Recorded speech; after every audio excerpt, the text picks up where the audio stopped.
Ladies and gentlemen of the jury, you are the judges of the evidence to be laid before you. Be just and fear not, for the true administration of justice is the foundation of good government. Famous jury trials, dramatizations of cases taken from actual court history. The Imperial German Crown versus Edith Louisa Cavel. On the fateful day of August 4th in the year 1914, the first soldiers of the Imperial German Army marched across the frontier into Belgium. By midnight, the whole of Europe had been engulfed in earth-shattering catastrophe. That historic evening, British Foreign Minister Sir Edward Grey wrote in his diary, "The lamps are going out all over Europe tonight. I doubt if we will see them relit in our lifetime."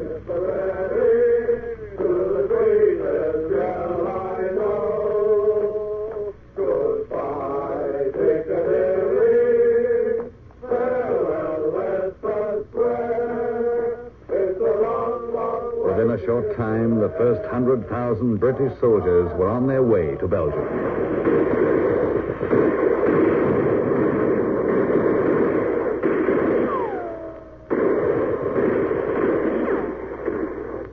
But unnoticed in the heroic turmoil of those catastrophic days, a woman, little known to her fellow countrymen, had also left her peaceful English home for Belgium, Nurse Edith Louisa Cavel. It was a little over a year after her arrival in Belgium that Edith Cavel stood motionless and erect before a court-martial composed of officers of the Kaiser's army. Adolf Sterber opened the proceedings. Your name? Edith Cavel. Your occupation? I am a nurse. Don't you mean spy? Is that the charge against me? Lieutenant Bergen, read the charge against the prisoner Cavel. It is charged that Edith Cavel is guilty of high treason to the German crown. In that the accused, in violation of paragraph number 58 of the Imperial German Military Code, did aid enemy soldiers to escape from German territory and return them to their own forces. The penalty for that crime being death. Has the accused anything to say? Yes. I am a British subject. How can I be guilty of high treason to Germany when I have never professed any allegiance or loyalty to the German government? You are a resident in German-occupied territory. That is sufficient. So then, may I speak with my lawyer? I have a lawyer, haven't I? Certainly. The gentleman over there is handling your defense. Then but you will not be allowed to speak to him. Not speak to him? How can he present any evidence in my defense unless I'm allowed to speak to him? There will be no evidence in your defense, Fräulein Cavel. Oh, I see. Has the accused anything further to say? Then we will proceed with the testimony of the first witness, Otto Müller.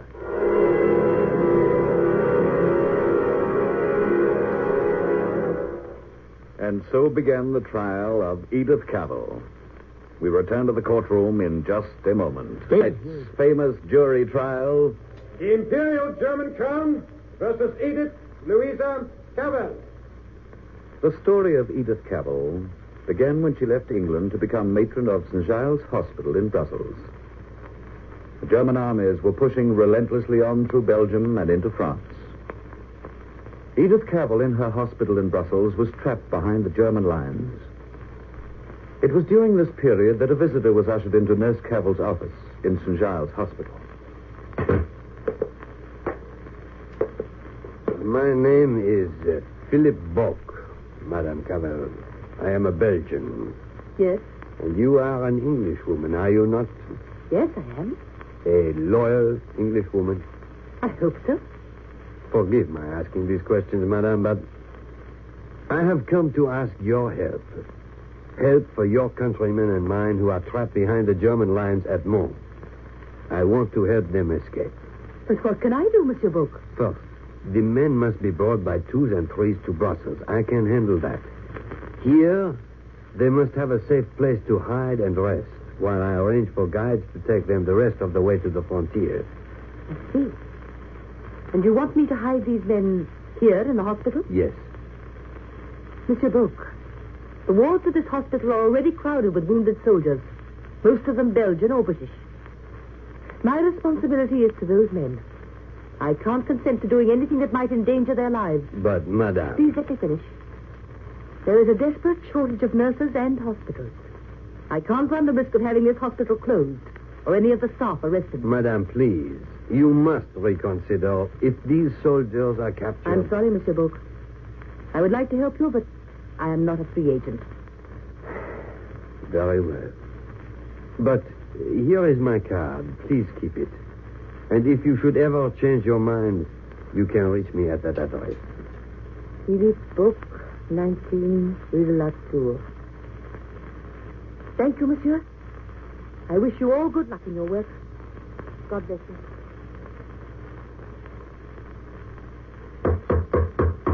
Come in. My name is Lieutenant Bergen. You are Fräulein Edith Cavel? Yes. Fräulein, it has come to our attention that although you discharge 4 or 5 patients a day, only a small part of that number report themselves to the authorities. The rest disappear. We give all the soldiers directions as how to reach the German police headquarters when they're discharged, and explain that the regulations require them to report there. I give you my word of honor, the hospital has obeyed all regulations to the letter. As you are an Englishwoman, you can scarcely expect me to take your word of honor very seriously, can you? But I tell you... You tell me. I will tell you, Fräulein Cavel. Any soldiers caught trying to evade the authorities are now being shot. And anyone who helps them will be shot. Is that plain? You mean to say you shot down captured English soldiers in cold blood? That's exactly what I mean. Already, we have shot more than 100. That's murder. Anyone who can read the new regulations will know what to expect from now on. If they wish to be shot, that is their affair. And don't imagine for one moment that if you attempt to aid your countryman, you will be spared because you are a woman and a nurse, Fräulein Cavel. On the contrary, precisely because you are a woman and a nurse, an example will be made of you. Is that clear? Perfectly. Have you anything more to say? No, that is all. Good day, Fräulein.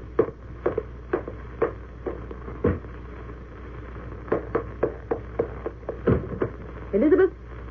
Elizabeth? Yes? Yes, Miss Cavel? I'm coming. What did you want now? I want you to go to the address on this card and ask to see Monsieur Book personally. Philip Book, 19 Rue de la Tour. What'll I tell him? Tell him I've changed my mind. What about? He'll understand. Just tell him I've changed my mind. I got your message, Madame Cavel, and I came as soon as I could. Am I to understand that you are now willing to help me? Monsieur Book, when you were here before, I told you that saving lives was more important than saving men from prison. Yes, Madame. Well, I have just had a visit from a German officer, a Lieutenant Bergen. Yes? He told me that if the men you are trying to help are caught, they will not be sent to prison. They will be shot. Yes, those are the new regulations. Monsieur Book, I am ready to help you in any way I can. Oh, thank you, Madame. Thank you. There's just one question I want to ask you. Why are you willing to risk your life trying to save English soldiers? How am I to know that this whole scheme is not a trap? Madame, have you seen Louvain since the Germans were there? No. My family was in Louvain. My wife and the 2 little children. Louvain doesn't exist anymore. And my family, it doesn't exist anymore. Forgive me, but tell me what I must do. I am ready to start helping you at once. Edith Cavel had made her fateful decision. And soon British soldiers by 2s and 3s, ragged, unkempt, half-starved from weeks of living in the forests, were being helped by the secret organization to reach the St. Giles Hospital in Brussels. And there Edith Cavel nursed them back to health and strength. As they became strong again, the soldiers, alone and in little groups, made their final desperate bid for freedom in swift dashes by night for the Dutch border. Some escaped. Some were captured by the German outposts. In here, all of you. Sergeant Müller reporting, Excellency. Yes, Sergeant? And who are these gentlemen? British soldiers, Excellency. They were trying to cross the frontier. So, have you gentlemen anything to say for yourselves? No? Take them out and have them shot. It became a deadly battle of wits, a daring game of chance. Freedom was the well-paid reward for stealth, and above all, heroic courage.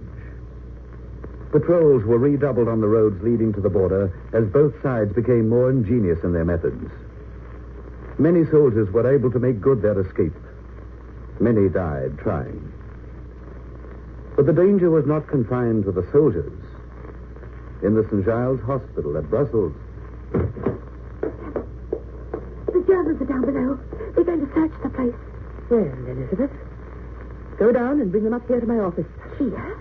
Be quiet, Elizabeth, and listen to me. You must keep them here for 15 minutes. How can I keep them here? Will you listen, please? Tell them I have just stepped out. We'll be back in a few minutes. Ask them not to disturb my personal files here. Their examination of the files should take them 15 minutes. Oh, I see. Now hurry and get them up here. But what are you going to do? How can you hide them here? The less you know about that, the safer you will be, Elizabeth. Get along with you now. I will be back here in 15 minutes.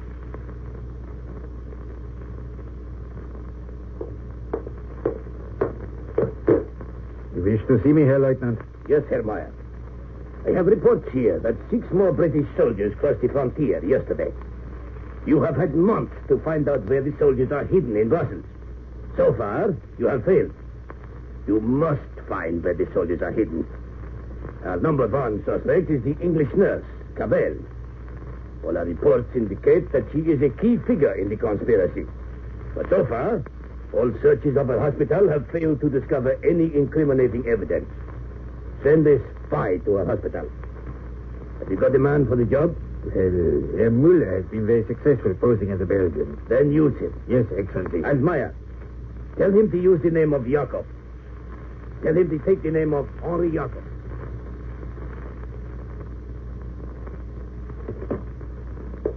Miss Cavel, there's a man outside. He wants you to hide him. Oh, but don't you do it, Miss Cavel. Do you know who he is? No, he looks like a Belgian. He has no papers or other credentials. And he didn't know the password. He's a spy, I'm sure of it. Perhaps you're right, Elizabeth. But if he seems to be in trouble, we can't refuse to help him. But you mustn't help him, Miss Cavel, you mustn't. Elizabeth, I had rather make a mistake than to turn away someone who is really in need. Send this man in to me. What did you say his name was? Jakob was the name he gave. Henri Jakob.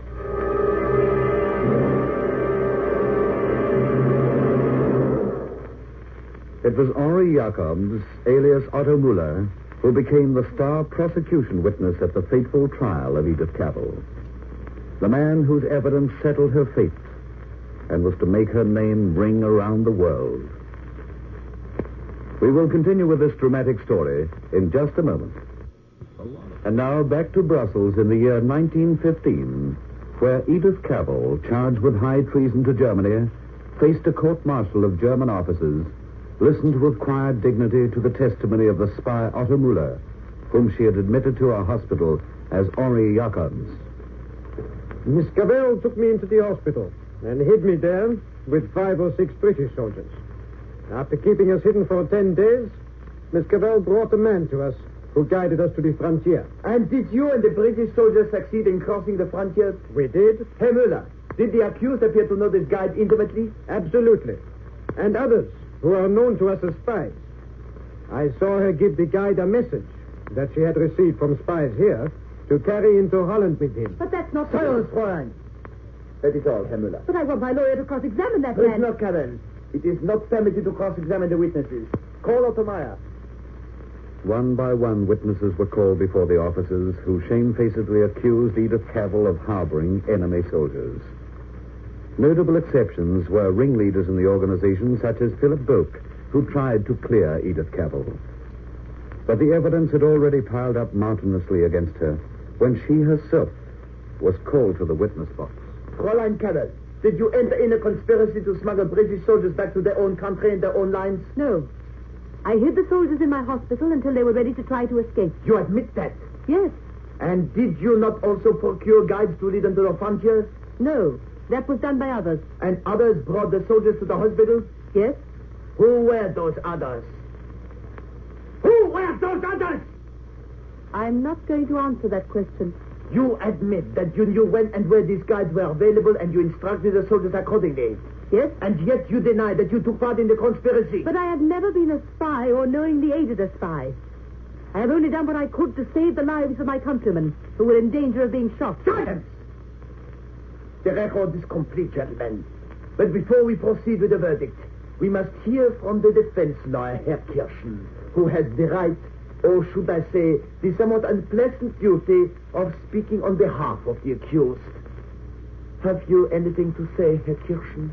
Well, yes.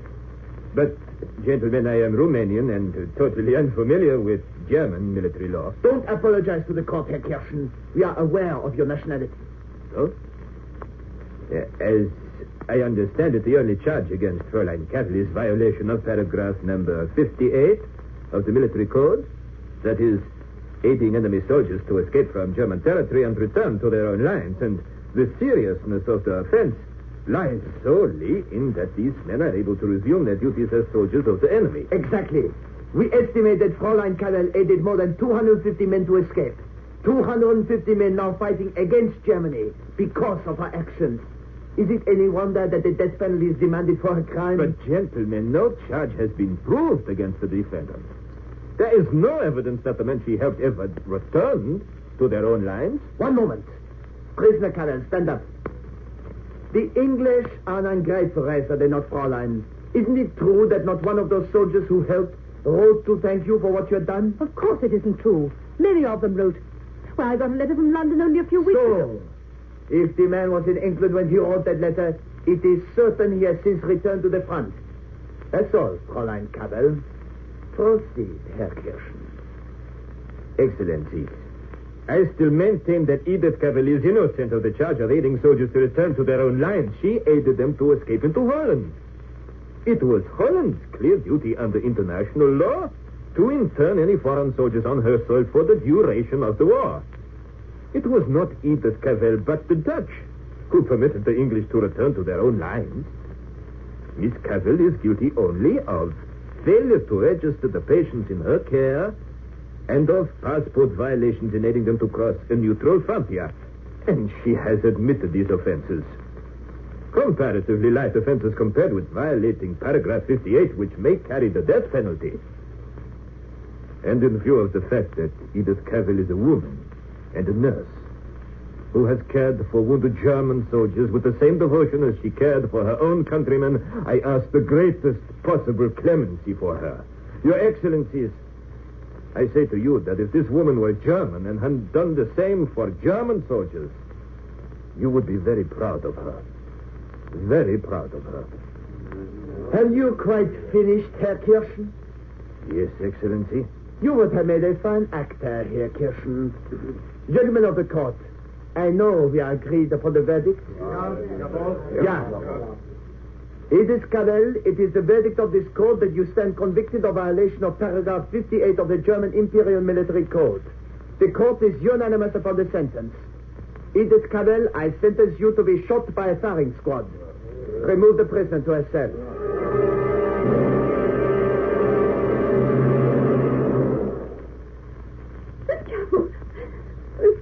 Now, Elizabeth. Oh, they can't do it. They can't. But they will, Elizabeth. I think I knew all the time that they would. And so I'm quite prepared for what must happen. But there's one thing that will make me happy in the little time left to me. What? What? To know that you will carry on the work of the hospital. Not the work that I did for the soldiers, but to care for the wounded and the sick. You will be in charge now. Tell me you will carry on our work. I will, Miss Cavel. I'll try to do my best. Elizabeth, one thing more. I want you to know that I have loved you very dearly. Goodbye, Elizabeth. Goodbye, Miss Cavel. Goodbye.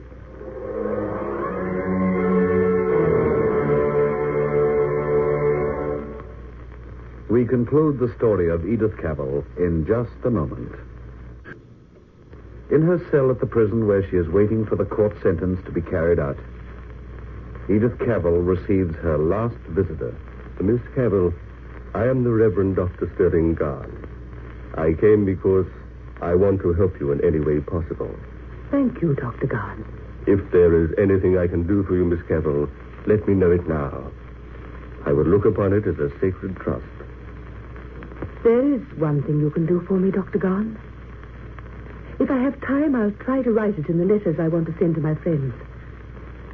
But I'm afraid that perhaps I won't be able to say it clearly enough, or eloquently enough. And it is all so clear in my mind. You must speak to the world for me. Tell them I have nothing to regret and nothing to forgive. If I had it to do over again, I would not do other than I have done. The world may say that I acted out of patriotism. But I know now that patriotism is not enough. The Germans have patriotism. That will not win them the war. There is something else, above and beyond patriotism, that the German militarists will never know. It is a vision of the things we are fighting for. A vision of the world at peace, of nations living in mutual security, of a world so constituted that hatred and greed, autocracy and oppression shall never again be permitted to endanger our lives or the lives of our children. If we can once see the goal clearly, we shall fight and keep on fighting. And no power on earth will stop us short of our goal. Tell them that, Dr. Garn. Tell them that for me. Make them understand. I will try, Miss Cavel. I'll do my best. Thank you, Dr. Garn. They're coming for me. So soon.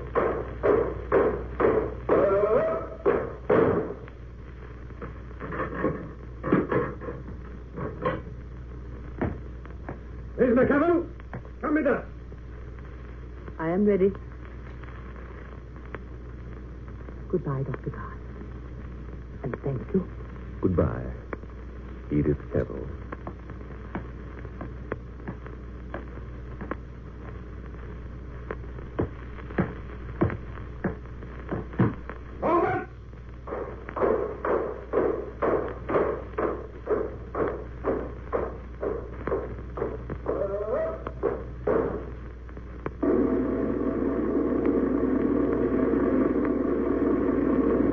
I am the resurrection and the life, saith the Lord. He that believeth in me, though he were dead, yet shall he live. And he that liveth and believeth in me shall never die.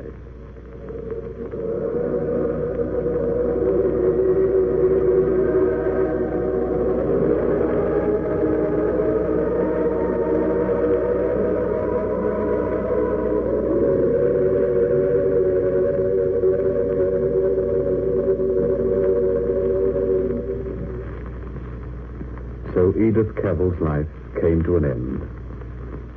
But her memory endures. The memory of a woman whose trial echoed throughout the world and whose death remained one of the inspiring epics of the 1914-18 World War.